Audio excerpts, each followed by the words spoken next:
Malayo na ang natatakbo ng kanilang sasakyan nang mapansin ni Ellen ang hindi pagkuha ni Elmer ng mga pasahero sa mga waiting shed na nadaraanan nila sa highway. At saka rin lang niya nakitang siya lang ang sakay sa jeep ng binata sa pagkakatabi nila sa unahang upuan. Wala isa mang pasahero sa likuran nila sa loob. Bakit hindi ka kumukuha ng sakay o sisa niya? Hindi muna ako papasada ngayon, Ellen. Natawa sa kanya si Elmer. Bakit? Tininlang lang siya nito. Nakatawa pa rin. Hindi sumagot. Ibig mo bang sabihin ako lang talagang pinick up mo para maihatid at pagkatapos ay gagarahe ka na lang uli? Nagkahinala si Ellen na siya nga lang pinag-aksayahan ng panahon ng binata para hindi ito pumalya sa araw-araw ng paghatid sundo sa kanya sa pinapasukan mula lang sila ay maging magkasintahan. May karamdaman ka ba? Naging hinala pa niya. Kasi parang tutol agad ang kalooban niyang mabago pa ang araw-araw ng rotasyon ng buhay nila ni Elmer na umaga't hapon ay kailangang magkasama sila, magkita, naraong lagi ang kasabikan na niya sa binata. Sa pagitan kasi ng paghatid sundong ganon sa kanya ni Elmer ay naraw ng pagdaan nilang lagi sa restaurant sa highway. Pagkatapos ay naraw ng pagnanakaw nila ng mga sandali para mapalaya ang kanilang mga damdamin sa kanilang pagmamahalan sa loob ng jeep nito. Kaya lagi siyang maligaya sa kanyang mga pagtulog sa gabi. Baon niya sa higaan ng matamis na alaala ng naging simula ng kanilang pagkakaunawaan hanggang sa inaypagkatiwala niya kay Elmer ang kanyang pagmamahal. Nainip si Ellen sa hindi agad pagsagot ni Elmer. Tatawa-tawa lang ito sa kanya, kaya nagduda siya kung anong iniisip nito. Elmer, ano bang iniisip mo? Wala. Bakit hindi mo masagot ang itinatanong ko? Ano nga ba yun? Sabi ko bakit hindi ka papasada ngayon? May dinaramdam ka ba? Wala. O may lakad kang iba? Meron nga. Saan? Eto, sa lakad natin. Elmer ha? Inirapan niyang nakatawang irap ang katabi. Niloloko mo ako ha? Hindi. Bakit kita loloko? Tumulis ang nguso niya. Hindi siya kumubo. Parang kinakabahan na siya sa tinutungo ng mga salita ng binata. Ayaw mo bang mamasyal naman tayo?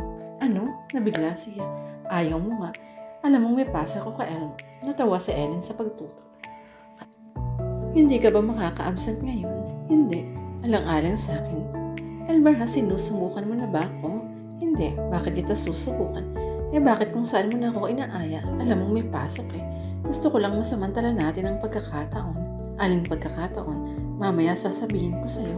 Gusto niyang sabihin ang pagkakataon bang habang wala si Senny. Ngunit ni Vero ay hindi nagawang sabihin yun ni Ellen kay Elmer. Hindi niya gustong magkaroon ng lamat ang kanilang pag-uusap. Sa simula pa ng kanilang pagkakaunawaan, napansin na niya yun kay Elmer. Parang iniiwasan na nitong mapag-usapan nila si Senny. Ibanggit ay hindi bumabanggit ang binata sa dating kasintahan. Kung ibubunga ng sama ng loob nito sa dati niyang kaibigan, iginagalang niya. At pabor naman sa kanyang ginagawang iyon ni Elmer, naisip niya. Siya man ay umiiwas na rin. Sa alaala ni Senny, nasasaktan lamang ang kalooban niya tuwing maiisip ang wala sa lugar na paglayo niyon sa kanya. Ngayon pa nga ba niya hindi maiwasan niyon kahit sa alaala? Ngayong ang lalaking lihim niyang itinatangi ay sa kanya na nabaling ang pagmamahal. Pero tuksong hindi rin niya maiwasang di maisip si Senny sa pag-aalala sa dating kaibigan. Sana nga ba naroon ngayon ito? Wala na silang naging balita ni Elmer mula nang huling umalis ang dalaga. Gusto rin kasi niyang matiyak ang kinaroroonan ni Senny para sa katiyakan naman ng kalagayan niya kay Elmer. Kung talaga bang wala na sa loob niyon ang dating katipan. Hanggang ngayon kasi hindi nawawala sa kanyang pangambang baka isang araw ay lumitaw na lamang bigla ang dalaga at bulagin pa siya ng panunumbat sa pagkakaroon na niya ng relasyon kay Elmer. Kung sa bagay matatag ang paninindigan sa kanya ni Elmer at nagtitiwala siya sa salita ng binata, ito ang bahala sa kanya sakali mang dumating ang pagkakataon na kinatatakutan niya kay Senny. Ang inaalala lang niya ay maiskandalo siya ni Senny. Naramdaman ni Ellen ang pag-abot ni Elmer sa isang kamay niya, saka nakatawang sinulipan siya. Bakit? Tanong niya. Anong bakit? Nawawalan ka ng hibo, Ellen. Pinindot ni Elmer ang kamay niyang hawak at ang biro. Nanlalamig ka na naman yata. Hindi tanggi niya. Malakas lang ang hangin kaya akala mo malamig yan. Akala ko'y natatakot ka naman sa akin tulad mo. Masaya ka. Nakairap na tinutulan ni Ellen ang pagbibiro ng binata. Ang alaala ng unang paghawak sa kamay niya noon ni Elmer. Ang ibig tukuyin nito. Sa ganun nga ang unang nararamdaman ito sa kanya, pinanlalamigan siya ng mga kamay. Kasi ba naman iniiwasan pa niya ito noon dahil sa pagkasulat sa kanya, sukat siyang kipitin ng pag-aabang nito sa kanyang pinapasukan, nagayang mag-snack. Pagkatapos ay silang dalawa na lang sa jeep nito. Sino ba naman ang hindi kakabahan noon? Naalis lang ang panalamig ng mga kamay niya ng pangasan na siyang yakapin at halikan ni Elmer. Napag-aalam na siya hanggang sa matangay kung saan sa mundo ng kanilang pag-ibig. Iyan ang naramdaman ngayon ni Ellen sa pagbibiro ng kasintahan. Sa sinasabing pagkakataong dapat nilang samantalahin ay parang nagkakahawig siya na may gusto na naman itong sabihin sa kanya. Ngunit makakatanggi ba siya? Iyon naman ang tanong niya sa sarili. Hindi nga ba't matalas na nilang ulitin ni Elmer ang tagpong iyon na napasimula na nila sa kanilang pagkakaunawan. Basta nag-isnak nila sila sa pagsundo nito, kasunod na niyon ang kanilang pagmamahalan sa unang upuan ng jeep nito. Elmer, oh, saka na lang, alin ang saka na lang, yung iniisip mo. Bakit ano bang iniisip ko? Natawa sa pagbibirang binata. Ewan ko sa'yo, para naman siyang napahiya. Sabi mo kasi umabsent muna ako sa trabaho ngayon. Mamamasyal muna tayo. Pwede, hindi siya makasagot. Nag-aalangan kasi ang kalooban niya. Nag-aalala siya sa kanyang trabaho, ngunit hindi naman siya gustong mabigo sa kanyang kasintahan. Nararamdaman kasi niya, parang gayak na gayak nga ang loob nito sa iniisip. Umaasang hindi mabibigo sa pag-aayang iyon sa kanya. Kung saan man siya gustong ipasyal nito, ay parang gusto na rin niya. Hindi rin nakatanggi si Ellen kay Elmer. Nag-out of town sila.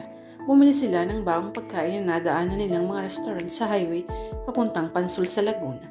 Hindi sila naligo sa hot spring. Sa paligid lang doon sila namasyal tulad ng maraming partner na dinatna nila roon. Doon sila dumayo ng pananghalian at pagmamahalan. Yung sinabi ko sa iyo kanina, Ellen, gusto ko sanang pag-usapan na natin ngayon. Simula na Elmer habang kandong siya tiyakap sa pagkakaupo sa isang malapad na tipak ng bato sa lilim ng mga puno. Alin yan? Yung sabi ko'y kailangan masamantala natin ang pagkakataon. Pakasal na tayo, Ellen. Tinignan niya si Elmer. Halos magkadikit lang ang kanilang mga mukha kaya parang nasisinag niya. Sa kislap ng mga mata nito ang katapatan sa sinabi. Kaya pala naging mapilit ito sa paglabas nilang iyon. Iyon ang gustong mapag-usapan nila. Ngunit nag-atubili siyang magsalita. Bakit? Natawa si Elmer. Ayaw mo. Nilaro niya ng kanang hintuturo ang mga labi ni Elmer na may bahid ng lipstick niya. Hindi sa ayaw, Elmer. Naging formal si Ellen. Kaya lang, may ipinag-aalala ka. Masasabi ba niya? Hindi siya basta makakasang-ayon sa gustong mangyari ni Elmer nang hindi siya nag-aalala kay Senny. Kahit matagal lang hindi nila nakikita ang dalaga, iyo isang banda pa rin hindi niya nakakalimutan sa kanilang katahimikan ni Elmer. Hindi kaila sa kanya, si Senny ang nakatakdang pakasalan noon ni Elmer. May dapat na nga itong panagutan kay Senny. Paano kung pumayag siya ngayon sa gusto ni Elmer at pagkatapos ay biglang lumitaw sa kanila si Senny at maghabol iyon sa karapatan sa binata? Ellen. Kumalas si Ellen sa pagkakayakap ni Elmer. Umalis sa pagkakaupo sa kandungan nito at naglakad-lakad siya sa mga lilim doon. Gusto niyang makasumpong. Nang tamang maisasagot kay Elmer, ayaw mo nga, Ellen, nakasunod sa likuran niyang kasintahan. Hindi sa ayaw, Elmer. Hinarap niya ito at tinayos ang natabinging kuwelyo ng suot na polo. Kaya lang ay habol ni Elmer sa hindi niya may tuloy-tuloy na sasabihin mula sa likuran ni yakap siya nito. Hindi pa rin siya makasagot. Nararagdagan ng mga pag-aalala niya. Bakit parang nagmamadali si Elmer na makasal sila? Gusto nga lang ba nitong masamantalang pagkakataon habang wala si Senny? O gusto lang nitong makatakas agad sa ala-ala ng naging kasintahan na sa katotohanan hindi pa nito ganap na nakakalimutan? Nakaramdam si Ellen ng pagkirot ng kalooban sa huling naging hinala. Ellen, hinarap uli niyang malapit na mukha ng binata. Paano si Senny, Elmer? Sinabi na rin niyang pinangangambahan. Huwag natin siyang isali sa pag-uusap, Ellen. Hindi maaari, Elmer. Wala na siya. Hindi na nga natin siya nakikita at nababalitaan kung nasaan. Paano kung bigla siyang lumitaw? Bahala siya. Hindi natin basta maipagkakawalang bahala si Senny, Elmer. Siya na ang kusang lumayo sa akin, Ellen. Alam mo yan, maging ang mga magulang niya nahihiya ng makapag-usap sa akin dahil sa mga inasal niya. Kaya pinalalayan na nila ako sa aming mga pag-uusap. Sino pa sa akin ngayon si Senny na yan? May dapat ka kasing panagutan sa kanya, Elmer. Malay natin kung naipalaglag na nga niya yun. Kaya ganyang malakas ang loob niyang hindi na lumilito. Wala tayong katiyakan diyan, Elmer. Kailangan bang makita pa natin siya at makausap hanggat maaari, Elmer? Pero saan natin siya hahanapin? Iyon ang tanong na walang maging kasagutan sa kanila. Noon pa isang malalim na palaisipan sa kanila si Senny. Paano ngayon kung hindi na nila makita si Senny? May sakripisyo ba nila ang katuparan ng kanilang pagpapakasal habang hindi nila natitiyak ang kalooban sa kanila ng dalaga? Nasumpungan ni Ellen ang sarili sa pag-upo uli nila ni Elmer sa ibang malapad na tipak ng baturoon. Sa naramdaman niyang tila panlalata ng kanyang katawan ay hindi pagkakaroon ng kasagutan sa mga nagiging isipin nila kay Simon. Parang gusto niyang makapagpahinga ng matagal sa mga bisig na nakayakap sa kasintahan. Ngunit maya-may naramdaman na lamang ni Ellen ang init ng hininga ni Elmer sa pagsamyo ng halik sa kanyang buhok sa punong tainga at pisngi. Elmer, humilig siya sa dibdib ng binata at naramdamang sasal ng tibok ang kanyang puso. Sinusuyo siya ng mga labi ni Elmer. Sinusuyo ba siya nito para mapasa ang ayos sa hinihiling na pagpapakasal nila? Gustong makatiyak ni Elmer na bago sila umuwi ay sarado nang napag-usapan nila. Magkasundo na sila. Gusto niyang mapagbigyan sa gusto ang kasintahan. Gusto rin naman niya talagang sila'y makasal na. Ngunit paano nga ba? Naramdaman ni Ellen ang isang kamay ni Elmer sinasalong baba niya. Kaya tinitingala siya. Nagkatitigan sila. Walang salitang niyuko siya ni Elmer at hinilikan sa mga labi. Matagal at nadarang siya. Napayakap na lamang siya ng mahigpit sa kasintahan at napapikit sa pagpaparaya.